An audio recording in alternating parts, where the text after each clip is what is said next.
Sebuah kasus kelainan juga kita pernah temukan ya, ini dengan kondisi USG yang udah cukup lama dulu ya, ini kasus-kasus lama saja.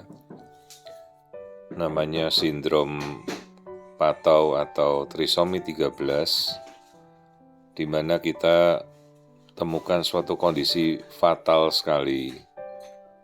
Perhatikan ini bagian tengah wajahnya, telinga. Coba misalnya kita amati dengan jelas apa yang tidak normal pada kondisi ini. Perhatikan ada tonjolan di dahi.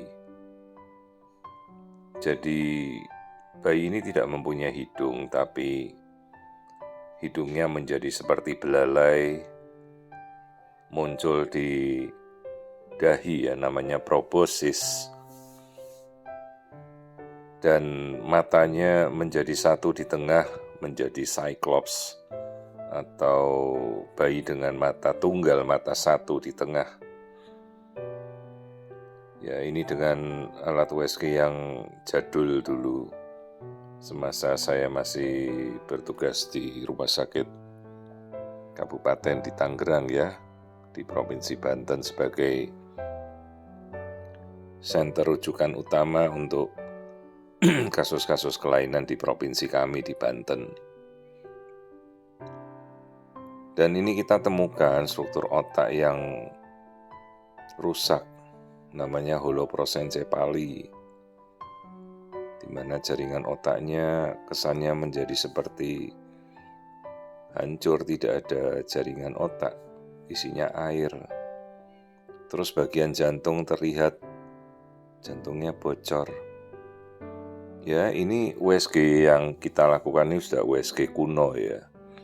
Tapi sekali lagi ya, bukan masalah USG-nya, tapi memang sarananya waktu itu kita memiliki alat USG seperti ini ya, saya tetap menerima rujukan dari segala penjuru dan kita maksimalkan. Ini kita bisa melihat kelainan jantung padahal ya dengan resolusi yang tidak terlalu tajam ya. Ini ada ventricle septal defect, jantungnya bocor, ruangan-ruangannya hancur ya. Ini komplit atrioventricular septal defect. Ini kasus sudah 8 tahun yang lalu ya, kalau kita lihat nih suatu koleksi yang dulu saya simpan ya. Jadi kalau kita tampilkan sekarang kan kelihatan kentara banget. Resolusinya alat sudah jauh sekali berbeda, tapi masih bisa kita pakai untuk kita melihat. Kalau alatnya sendiri sudah rusak ya, karena dimakan usia juga. Bayinya perempuan kita bisa melihat ya. Jadi ini namanya trisomi 13 atau sindroma Patau dengan kelainan otak. Lihat itu kepalanya bundar bulat dengan bagian otak yang sudah tidak sempurna ya, namanya holoprosencephaly. Isinya menjadi seperti air saja dengan bagian otak yang tidak terbentuk lagi. Nah, ini perhatikan dari tampilan wajahnya ya, di matanya hanya satu dan hidungnya tidak terbentuk menjadi seperti belalai yang munculnya di daerah dahi ya, seperti ini ya. Ini namanya Patau syndrome. Dan bagian wajahnya ini sudah rusak sama sekali. Seringkali ditanya penyebabnya kenapa. Lah penyebabnya kenapa ya, karena dia genetikanya cacat. Kita punya 23 kromosom, 22 pasang kromosom dan 1 pasang kromosom kelamin. Bayi ini memiliki kelainan pada nomor 13 kromosom. Nah, ditanya lagi penyebabnya kenapa dok? Tidak bisa kita jelaskan penyebabnya itu dari genetika. Kenapa genetikanya cacat? Ya mungkin dari genetika dari kedua orang tuanya ada yang cacat, atau ada mutasi genetika pada salah satu pasangan suami atau istrinya yang menurunkan janin dengan kondisi cacat genetik. Dan kita tidak bisa menyeleksi ini karena sudah jadi.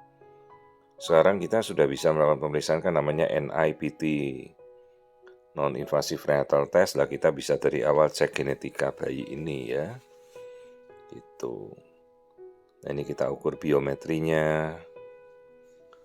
Ya, jadi bukan masalah dari alatnya, ini alat yang sudah jadul, tapi dengan alat itu saja kita bisa kok mendiagnosa kok kelainan-kelainan ya, apalagi pada zaman sekarang di mana alat sudah sedemikian tajam, canggih, resolusinya, harusnya kan kelainan-kelainan bawaan lebih bisa terlihat. Ini kelainan yang sangat fatal ya, bayi jelas tidak mungkin hidup karena otaknya rusak, jantungnya bocor, dan kondisi dengan trisomi 13 seperti ini ya, bayi dengan cacat wajah seperti ini ya, biasanya begitu lahir dia langsung meninggal. Atau seleksi alam dia di dalam kandungan langsung meninggal ya. Kasus trisomi 13 ini cukup jarang tapi bisa kita temukan ya. Jadi ini kasus masa saya masih bertugas di Rumah Sakit Kabupaten Tangerang. Dengan alat USG yang ya waktu itu seadanya kita bisa melakukan pemeriksaan. Namun jadi sekali lagi bagi ibu-ibu, jadi bukan masalah alat USG-nya ya. Alat USG mau 2 dimensi apapun sejauh kita, yang penting dilakukan secara teliti ya, sesuai kompetensi. Dan apabila ada sesuatu kondisi bisa minta rujukan ke konsultan fetomaternal di mungkin daerah ibu ada. Jadi bukan USG 3 dimensi, 4 dimensi disamakan dengan USG fetomaternal ya. USG fetomaternal itu adalah USG yang dilakukan oleh seseorang dokter kandungan subspesialis yang memiliki brevet atau keahlian subspesialis sebagai konsultan fetomaternal. Itu pengertiannya. Nah, kalau alat 3 dimensi, 4 dimensi hanya sekedar alat saja. Seperti alat ini, alat zaman kuno, tapi masih bisa kita pakai untuk mendiagnosa dengan tepat trisomi 13 seperti ini.